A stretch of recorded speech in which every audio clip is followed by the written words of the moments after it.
Bobby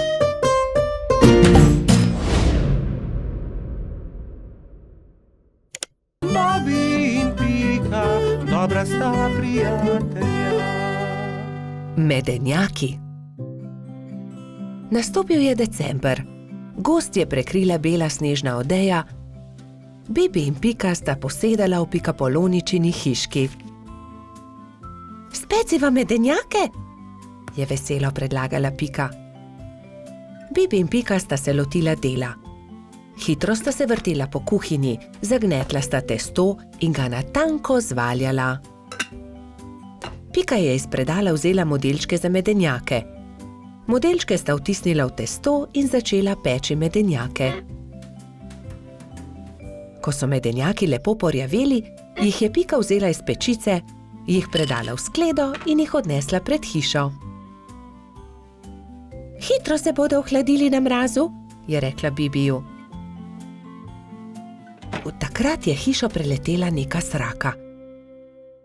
Zadišale so ji vonjave in tako je opazila medenjake. S kljunom je zgrabila skledo in hitro odletela z njimi. Ko je Pika prišla ven, da bi odnesla sladico, ni nikjer našla sklede. Joj, nekdo je vzel medenjake! Je brezupno kričala. Ampak kdo bi odnesel skledo? Se je spraševal Bibi. Bibi in Pika sta šla v gozd. Kmalu so srečali Mijo sneženega hrošča. Draga Mija, nekdo je vzel mojo rumeno skledo, polno medenjakov. Nisi videla, kdo je bil? Je vprašala Pika. No ja, videla sem. Sraka jo je odnesla, tja je odletela, je odgovorila Mija. In sta šla naprej. Zdaj sta srečala črva. Dragi črv, sraka je odnesla mojo rumeno skledo, polno medenjakov. Nisi videl, kam je letela? Je vprašala Pika. Kmalu sta zagledala Mehurčka in Edija, ki sta delala sneženega moža. Nista videla srake? Odnesla je mojo rumeno skledo, polno medenjakov, je tarnala Pika. No ja, videli smo jo, proti potoku je letela, je odgovoril koloradski hrošč. Poglej, Pika, drobtine, sraka je letela sem, je naenkrat zakričal Bibi. Slediva drobtinam in bova našla sračje gnezdo, je predlagala Pikapolonica. In tako se je tudi zgodilo. Drobtine so ju pripeljale do sračjega gnezda. Vonj medenjakov je že obkrožil veliko drevo. Bibi in Pika sta splezala na drevo in potrkala pri sraki. Si ti odnesla mojo rumeno skledo, polno medenjakov? Je vprašala Pika, ko je sraka odprla vrata. Jaz sem bila lačna, pa sem zagledala skledo in jo odnesla, ampak vse bom vrnila. Ni lepo jemati, kar ni tvoje, je rekla Pika in jezno odšla. Bibi jo je spremljal. Daj no, Pika, ne bodi tako jezna. Že res, da je sraka odnesla skledo, ampak jo je tudi vrnila. Zagotovo se bo tudi opravičila, je rekel polžek. Popoldne sta Bibi in Pika povabila svoje prijatelje. Prišla je metuljčica Rozi, trod Baltazar in hrošč rogač Gašper. Posedeli so se okoli mize in začeli jesti. Kmalu se je zaslišalo tiho trkanje. Pikapolonica je odprla vrata, sraka je sramežljivo stala pred hišo in med krili stiskala ogromno steklenico. Prinesla sem vam šipkov sok, sama sem ga naredila iz domačega šipka. Prosim, vzemite to in ne jezite se, ker sem vam vzela vaše medenjake, je rekla sraka. Draga sraka, bi hotela z nami jesti? Tudi zate bo prostor pri mizi. Sraka se je zelo razveselila, vstopila je in kmalu so že vsi skupaj sedeli pri mizi. Jedli so medenjake, pili šipkov sok, se pogovarjali in se smejali do poznega večera. Bobby in Pika, dobra sta prijatelja. Rozi smuča. Snežna hroščica Mila je nekega zimskega dne povabila prijatelje na smučanje. Imate vsi smuči? Je vprašala. Jaz jih nimam, je dejal polž Bobby. Jaz tudi ne, se mu je pridružila kobilica Skokica. Tudi jaz jih nimam, je dodala metuljčica Rozi. Potem se lotimo dela, ni težko. Naredili vam bomo smuči, je veselo dejala Mila. Skupaj so vrtali, rezljali in na gladko spolirali desko, pritrdili nanjo pas, pripravili so tudi palice. Opoldne so bile nove smuči narejene. Skupaj so se odpravili na hrib. Na vrhu hriba so si vsi pripeli smuči in nataknili čelade. Takrat je Mila vprašala: Vsi znate smučati? Kdor ne zna, ga z veseljem naučim. Vsi so prikimali, le Rozi se je tresla. Metuljčica ni znala smučati, vendar si tega ni upala povedati. Gotovo ni zelo težko, navadila se bom, si je mislila pri sebi. Le majhnemu zelenemu črvu je prišepnila resnico. Prvi je krenil Bobby. Hopla, drvimo! Je vzkliknil veselo, medtem ko se je spuščal po strmem pobočju. Za Bobbyjem se je spustila Pika, nato Baltazar in še drugi. Na koncu se je pridružila tudi Rozi. Vzela je velik zalet in se odrinila. Res se je, vendar se ni znala ustaviti na dnu pobočja. Drsela je naprej na naslednji hrib, nato na naslednjega, dokler ni bila že zelo daleč od drugih. Na koncu je hudo padla in se zaletela v velik kup snega. Drugi so šele pozneje odkrili, da metuljčica manjka. Rozi niti ne zna smučati, je v obupu dejal črv. Ne zna smučati? So šokirano vprašali drugi. Ne, zdaj smuča prvič in zelo se boji, vendar tega ni upala povedati. Joj, bojim se, da se je kaj zgodilo, je jokal črv. Prijateljčki so se ustrašili in jo šli nemudoma iskat. Medtem je doktor Sova našel poškodovano metuljčico. Opazil jo je z višine in priletel k njej. Rozi, kaj se ti je zgodilo? Je vprašal. Nisem se znala ustaviti in sem padla, zelo sem se udarila. Že sem mislila, da se nikoli ne bom ustavila, nočem več smučati. Doktor Sova se je usmilil metuljčice, vzel jo je na hrbet in jo odnesel v svoje gnezdo. Povil ti bom rane, potem pa te odnesel k Mili. Drugi te že gotovo iščejo, je ukrepal doktor Sova. Prijateljčki so povsod iskali metuljčico, vendar je niso našli. Žalostno so se vrnili k Milini hiši.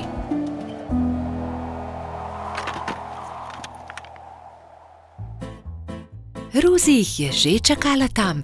Veselje je bilo veliko. Hura, no Rozi, si dobro. Povej, kaj se ti je zgodilo? Je vprašala Pika. Rozi je povedala celotno zgodbo. Torej ne zna smučati, se je čudila Mila. Naučila te bom. Ko se nauči zavijati in zavirati, se bo znala spustiti z vsakega hriba. Hvala, se je smehljala metuljčica. Naslednji dan je Mila začela učiti Rozi. Proti koncu prvega dne je metuljčica lepo počasi in previdno drsela z najmanjšega hriba in se spretno ustavila na koncu. Poglejte, Rozi že zna smučati, to moramo proslaviti, je zavpil Gašper in začel igrati po ledenih svečah. Drugi pa so plesali, peli in se veselo vrteli okoli metuljčice. Bobby in Pika, dobra sta prijatelja. Gašper drsa. Nekega zimskega dne sta se Bibi in Pika sprehajala ob obali jezera. Voda jezera je že globoko poledenela. Pridi, Pika, zadrsajva malo na ledu, je predlagal mali polž. Pika Polonica se je veselo strinjala. Bibi in Pika sta previdno stopila na led. Se prijela in drsala sem ter tja, zelo sta uživala. Kmalu sta se navadila drsati. Pika je skočila in daleč zdrsnila po ledu. Bibi pa je drsel za njo. Včasih sta padla in se veliko smejala, nato pa vstala in spet nadaljevala. Prišel je Gašper hrošč rogač. Gašper, poskusi tudi ti, pridi z nama drsati, je vabil prijatelja Bibi. Gašper se je malo bal, vendar je iz radovednosti stopil na led. Je takoj zakričal, saj mu je zdrsnilo in je padel. Bibi in Pika sta takoj pritekla k prijatelju. Pridi, Gašper, ti bova midva pomagala. Bibi in Pika sta prijela Gašperja in previdno drsala po ledu. Zdaj pa te pustiva in poskusi sam, je vzkliknila Pika. Polžek in Pikapolonica sta spustila Gašperja. Bolj počasi, Gašper, je kričala Pika. Gašper se je poskusil ustaviti, vendar so mu noge zdrsnile na ledu in treščil je naravnost v bodičasto grmovje. Na pomoč! Joj, povsod so me zbodle iglice, poškodovali so se moji rogovi. Zelo boli! Pika je že pritekla, da bi pogledala njegove rogove. Ne bodi žalosten, je rekla Pika in obvezala Gašperjeve poškodovane rogove s pikčastim šalom. V tistem hipu je zadrsala iz grmovja prelepa hroščica. Tako lahkotno je drsala po ledu kot brez teže. Wow, kdo pa si ti? Je vprašala Pika. Sem Mija, snežni hrošč. Živjo, Mija, to je Pikapolonica Pika, on je Gašper hrošč rogač, jaz sem pa polž Bibi. Se je vljudno predstavil Bibi. Kako si se naučila drsati tako hitro po ledu? Je vprašal Gašper. S drsalkami, je odgovorila snežna hroščica. To so takšni čeveljčki, s katerimi se lahko drsa na ledu. Se morajo pritrditi na škornje. To je ostrina drsalke, to drsi po ledu.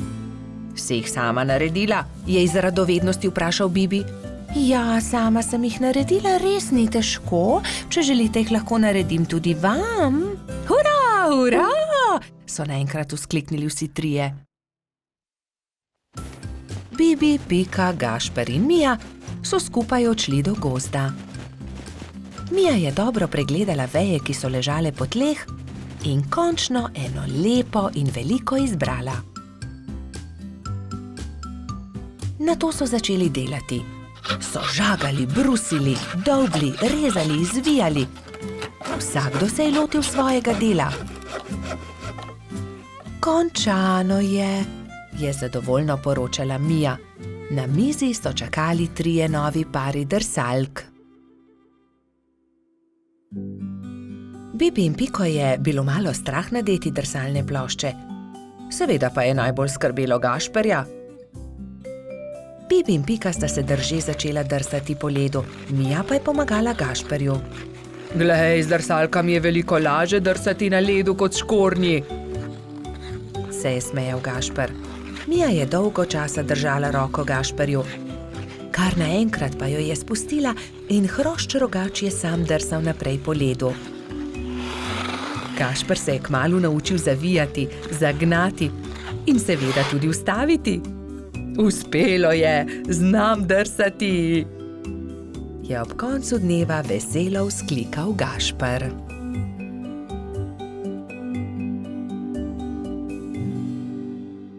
Bobi in Pika, dobra sta prijatelja. Nogometna tekma. Nekega poletnega jutra je rogača Gašperja zbudilo glasno trkanje. Halo, Gašper, odpri! Jaz sem, Frici! Rogač je zaspano vstal iz postelje in odprl vrata. No, Frici, vstopi! Je srečno zavpil Gašper in stara prijatelja sta se objela. Poglej, prinesel sem ti nekaj, je dejal Frici. Nogometna žoga, hurra!